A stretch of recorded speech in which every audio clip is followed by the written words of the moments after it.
हाय बच्चों, I am Pinky Malik, lecture in economics. आज के इस लेक्चर में हम क्लास 10th सोशल साइंस का भूगोल का 3rd चैप्टर करेंगे, जल संसाधन।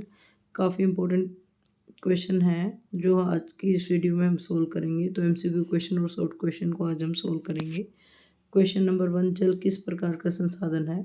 तो जल नवीनीकरण संसाधन है, क्योंकि जल को दोबारा प्राप्त किया जा सकता है जल चक्र के द्वारा। इसलिए ऐसा संसाधन जिसको दोबारा प्राप्त किया जा सकता है वो नवीनीकरण संसाधन होता है। तो जो आंसर होगा वो ए होगा। क्वेश्चन नंबर 2, सरदार सरोवर बांध किस नदी पर स्थित है? तो सरदार सरोवर बांध है वो नर्मदा नदी पर स्थित है। क्वेश्चन नंबर 3, विश्व की सबसे अधिक वर्षा कहाँ होती है?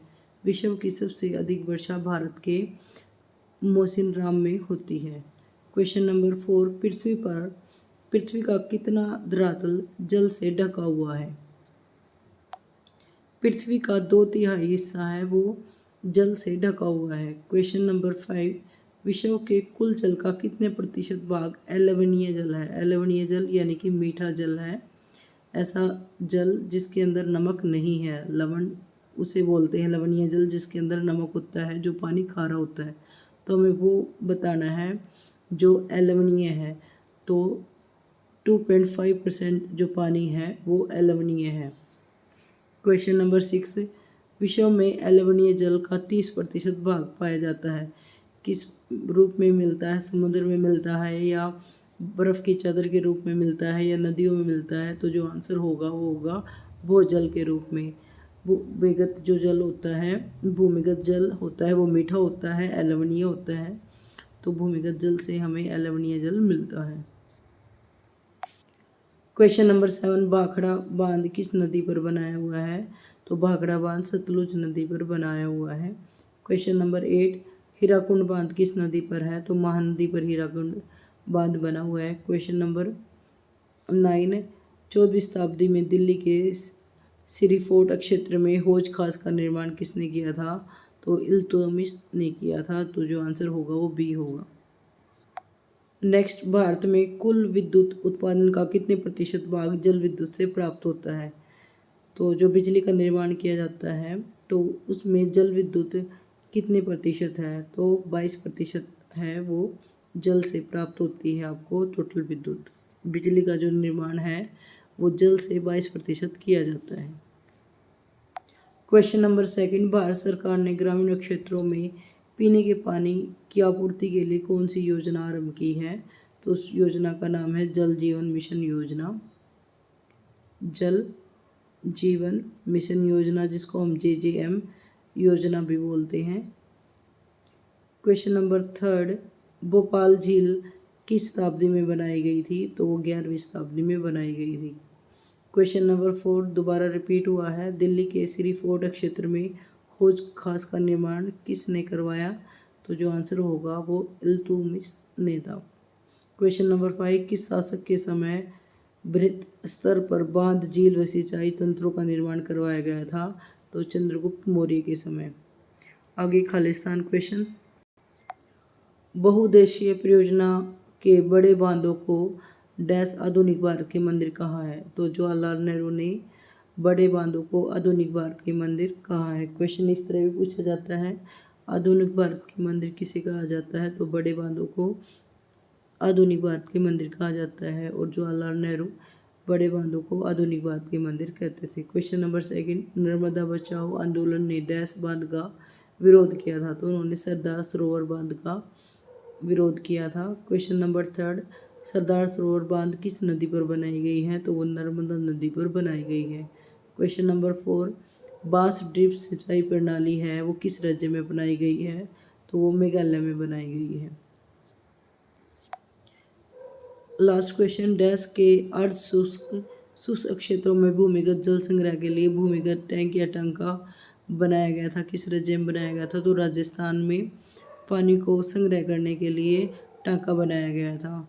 अब 2-2 नंबर के क्वेश्चंस को सोल्व करेंगे।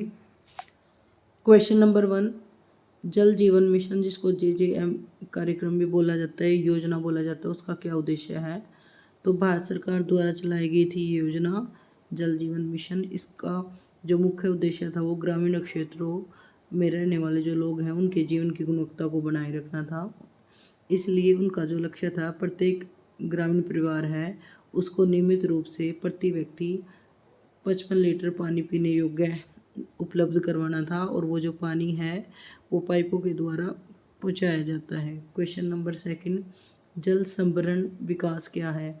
जल संभरण विकास योजना एक ऐसी योजना है जिसमें न केवल पानी का संग्रह किया जाता है जबकि बल्कि मिट्टी का भी संरक्षण किया जाता है, चारा का विकास किया जाता है, बागवानी को बढ़ावा मिलता है और वनारोपण को बढ़ावा मिलता है। जब ये सारे के सारे कार्यक्रम एक साथ चलाए जाते हैं तो उन्हें जल संभरण कहा जाता है, यानी कि वनारोपण, जल संग्रह, मिट्टी व नमी का संरक्षण, चारागाह विकास, बागवानी आदि कार्यक्रम संयुक्त रूप से जल संभरण विकास कहलाते हैं।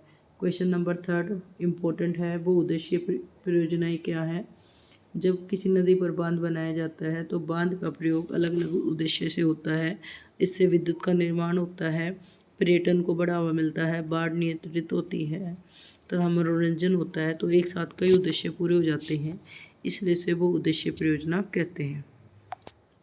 वर्तमान समय में बांध सिर्फ सिंचाई के लिए नहीं बनाए जाते अपितु उसका उद्देश्य है विद्युत उत्पादन में, घरेलू व औद्योगिक प्रयोग में, जल आपूर्ति के लिए, बाढ़ नियंत्रण के लिए, मनोरंजन के लिए या नौकाचार के लिए, बोटिंग के लिए किया जाता है, मछली पालन के लिए भी किया जाता है। इस तरह बहुत सारे उद्देश्य एक साथ प्रयोग हो जाते हैं, इसलिए इसे बहु उद्देश्य परियोजना कहते हैं। क्वेश्चन नंबर 4, वर्षा जल संग्रह का कोई दो उद्देश्य बताइए। वर्षा के जल को हम क्यों एकत्रित करते हैं, उसके कोई दो उद्देश्य बताइए। तो पहला तो यही है कि पानी की जो आवश्यकता है वो पूरी हो जाती है, पानी के लिए जल की जो बढ़ती मांग है उसको पूरा किया जाए, जल प्रवाह को कम करना ताकि जो बारिश का पानी है वो जो बहाव है वो कम हो जाए और जल एकत्रित किया जा सके जिसे आवश्यकता पड़ने पर सिंचाई के लिए प्रयोग किया जा सके। क्वेश्चन नंबर 5,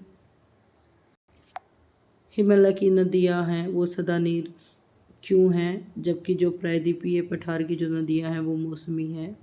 सदा नीर जो नदी होती है उन नदी को कहते हैं जिसमें हमेशा पानी होता है। हिमालय की जो नदियां हैं वो अपने उद्गम स्थान पर या तो हिम नदियां हैं यानी कि बर्फ़ की बनी हुई नदियां होती हैं या ये झीलें होती हैं, इसलिए वो सदा नीर हैं क्योंकि उनमें जो पानी है वो हमेशा रहता है, जल रहता है। जो गंगा नदी है वो एक हिम नदी है और जबकि जो सतलुज है वो एक मानसरोवर झील से निकलती है। जो प्रायद्वीप नदियां हैं वो बरसाती है और बारिश के मौसम में ही उनकी नदियों में पानी होता है क्योंकि वर्षा ऋतु पर निर्भर है और वर्षा ऋतु में ही उनमें जल रहता है। तो जो प्रायद्वीपीय नदी हैं वो मौसमी नदियां हैं, उनमें मौसम वर्षा के समय ही पानी होता है, जबकि जो हिमालय से निकलने वाली नदियां हैं उनमें हमेशा पानी रहता है। आज के लिए इतना ही, धन्यवाद। Thanks for watching.